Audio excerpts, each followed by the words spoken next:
Hey, let me tell you about this guy Gerald.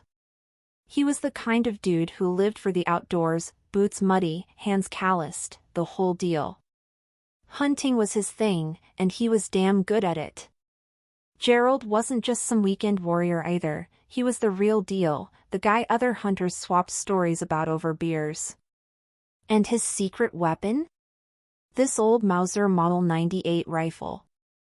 That gun was like an extension of him, sleek, reliable, and never once let him down. He'd sling it over his shoulder, head into the woods, and come back with trophies that'd make your jaw drop. We're talking massive bucks with antlers so perfect you'd think they were carved by an artist. Once, he bagged this elk that was so big, folks in town swore it was a legend come to life. His buddies, guys like Mike and Dave who'd been hunting since they could walk, would just shake their heads and grin.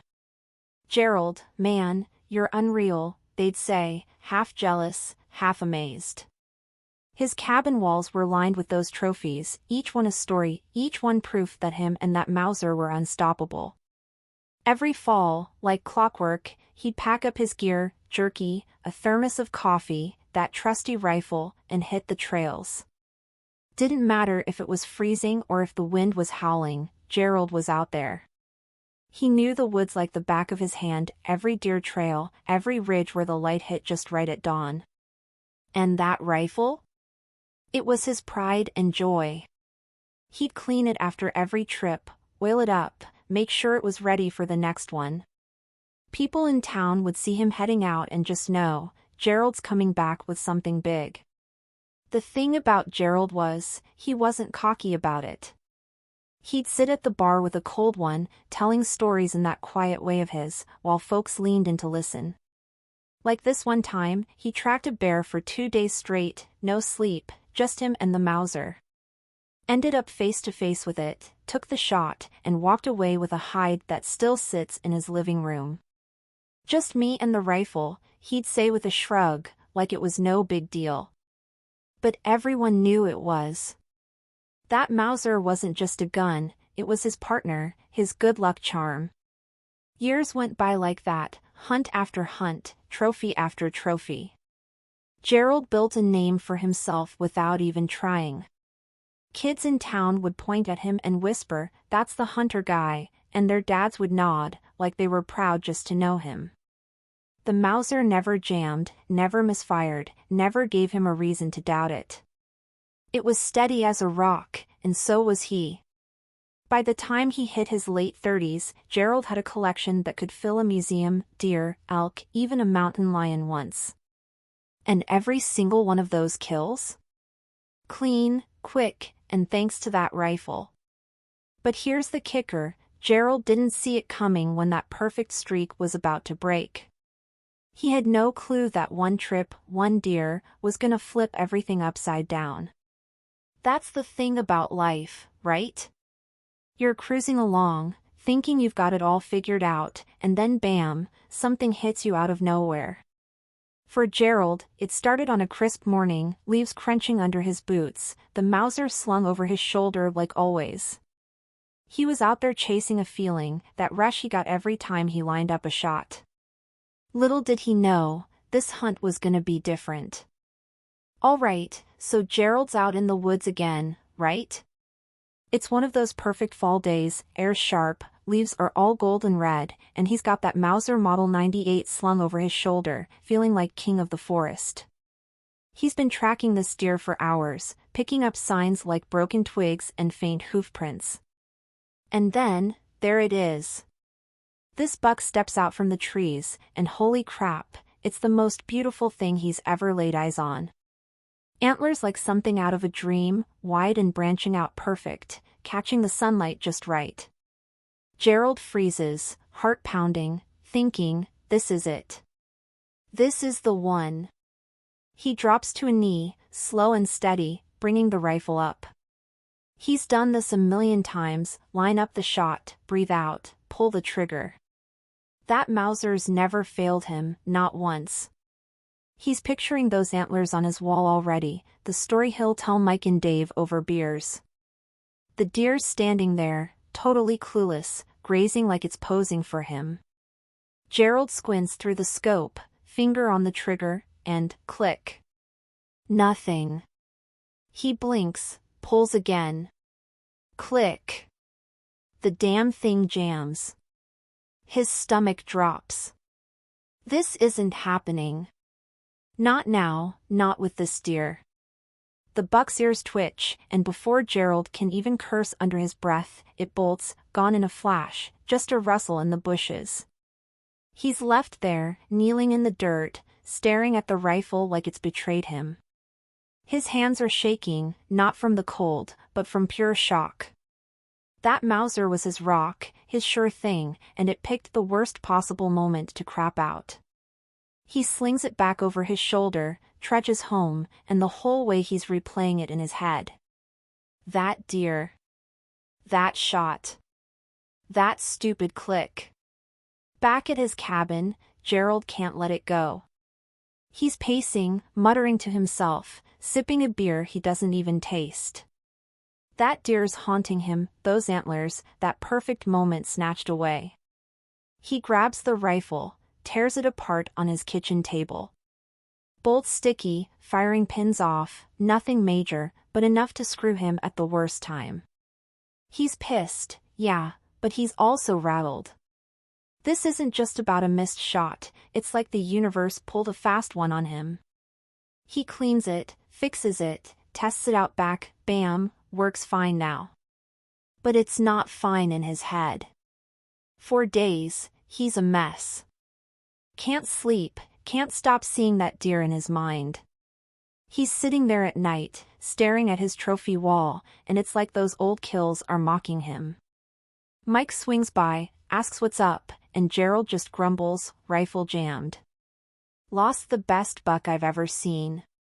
Mike laughs, claps him on the back, says, shit happens, man. Next time. But Gerald's not laughing. He's obsessed. He's gotta get back out there, prove it was a fluke, prove he's still the guy everyone thinks he is. So he tinkers with the Mauser some more, runs it through every test he can think of.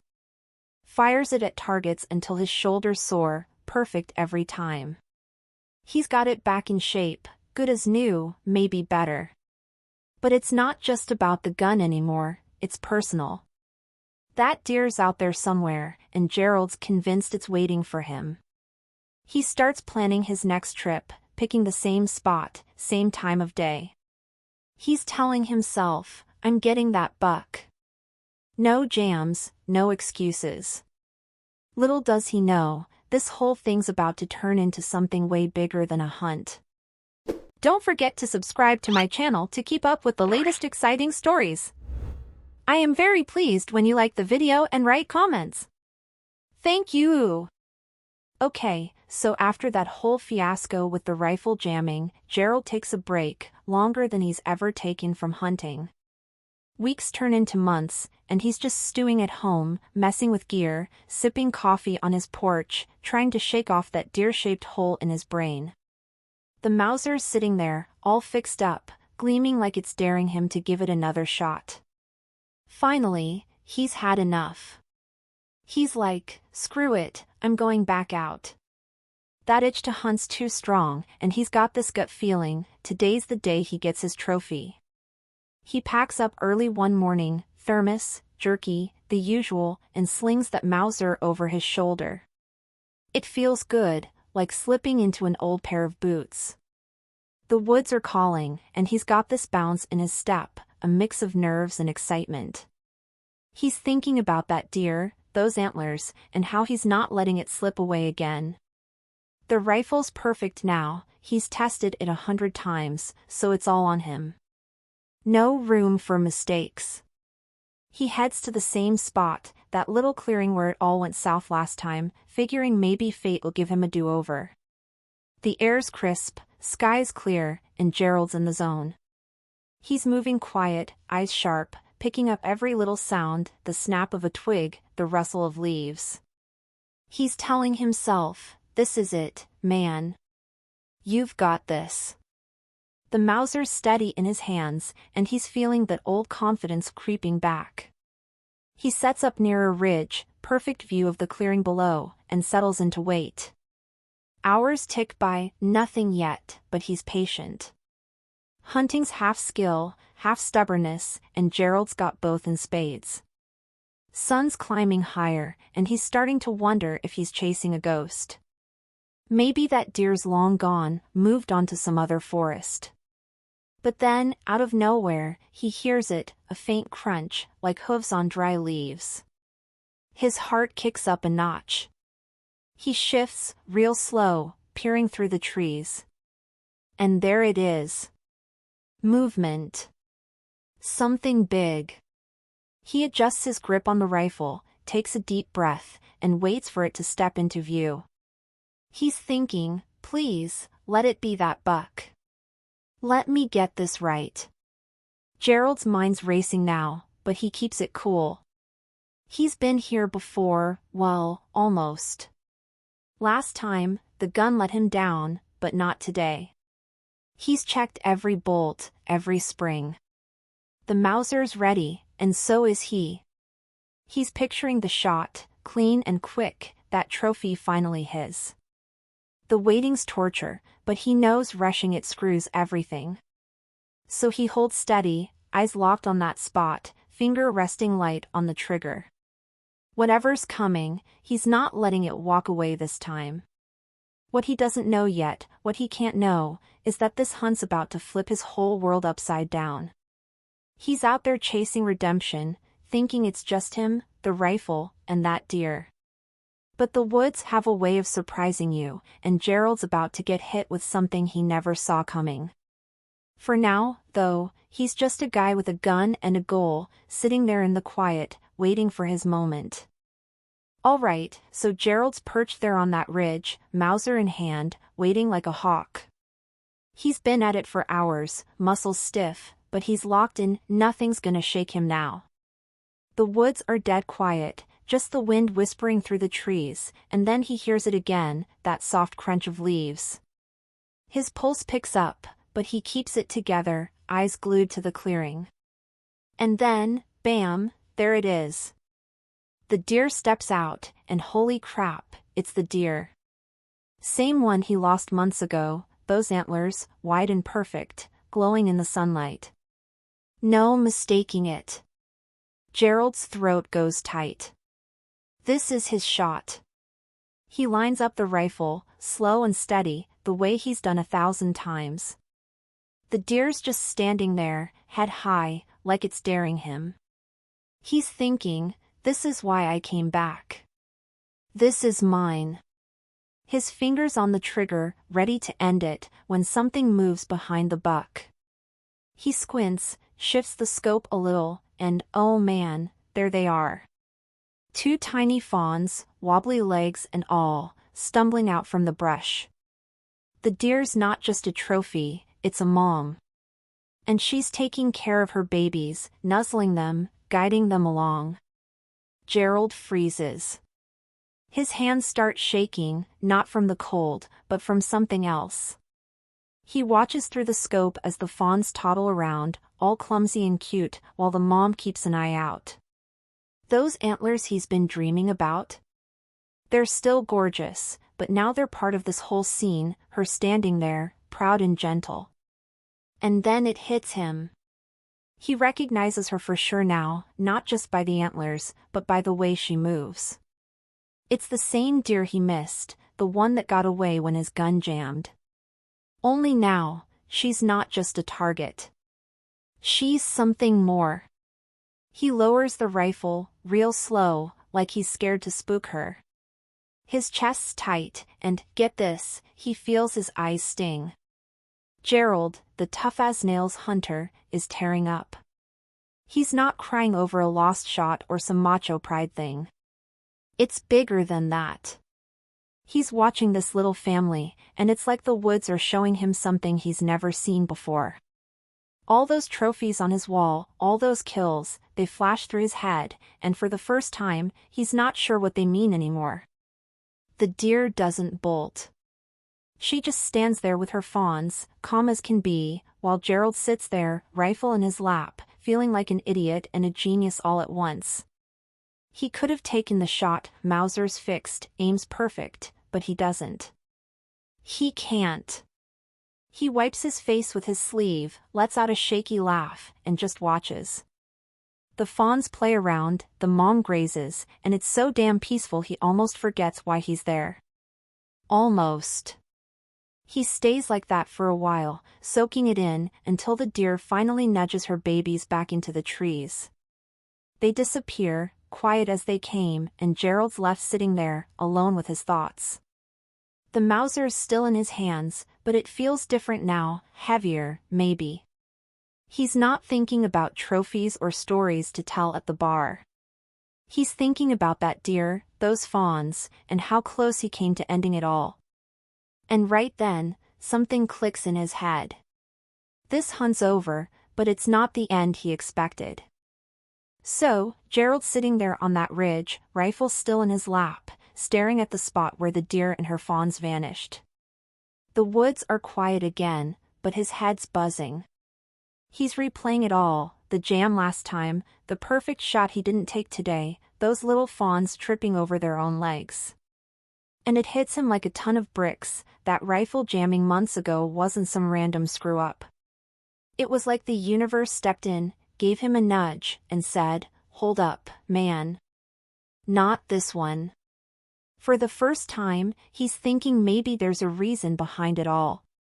He slings the Mauser over his shoulder and hikes back to his truck, legs heavy but mind racing. Usually, he'd be pissed after coming home empty-handed, no trophy, no story to brag about. But this time? He's calm. Weirdly calm. He keeps seeing that deer, those antlers, the way she looked after her babies. It's stuck in his head, and not in the way his old kills used to be. By the time he gets home, tosses his gear on the table, and cracks a beer, he's made up his mind. He's done. Gerald sits there, sipping that beer, staring at the Mauser propped against the wall. That gun's been with him forever, every hunt, every trophy, every late-night story at the bar. But now? It feels like a stranger. He runs his hand over the barrel, thinking about all the times it fired true, and that one time it didn't. And he's like, yeah, that jam saved me. Not from the deer, but from something else, maybe from losing whatever it was that made him tear up out there. He's not even sure what to call it, but it's real. Next day, he calls up Mike. "Hey, man, you still looking for a rifle?" Mike's like, "What, your Mauser? You serious?" Gerald just laughs, says, "Yeah, come get it. I'm selling." Mike shows up, half expecting a joke, but Gerald's already got it packed up, case and all. "Take it," he says. "I'm out." Mike's jaw drops, but he hands over some cash, shakes his head, and walks off with the Mauser. Gerald watches him go, and it's like a weight's off his shoulders. After that, Gerald's a different guy. He doesn't pick up a gun again, not for hunting, not for anything. His buddies rib him about it at first. Dave's like, "What, you gone soft on us?" But Gerald just shrugs, grins, says, "Maybe, man. Maybe." His cabin walls stay lined with those old trophies, but he doesn't add to them. Instead, he starts spending his mornings out back with a coffee, watching the woods wake up. No scope, no trigger, just him and the quiet. Years later, folks still talk about Gerald the hunter, but the story's changed. It's not about the elk or the bear anymore. It's about that day he walked away from it all, thanks to a deer and a jammed rifle. He'll tell you himself, if you catch him at the right moment, that gun crapping out. "Best thing that ever happened to me." And then he'll smile, take a sip, and leave it at that. Gerald's not chasing anything anymore, he's just living, and that's enough.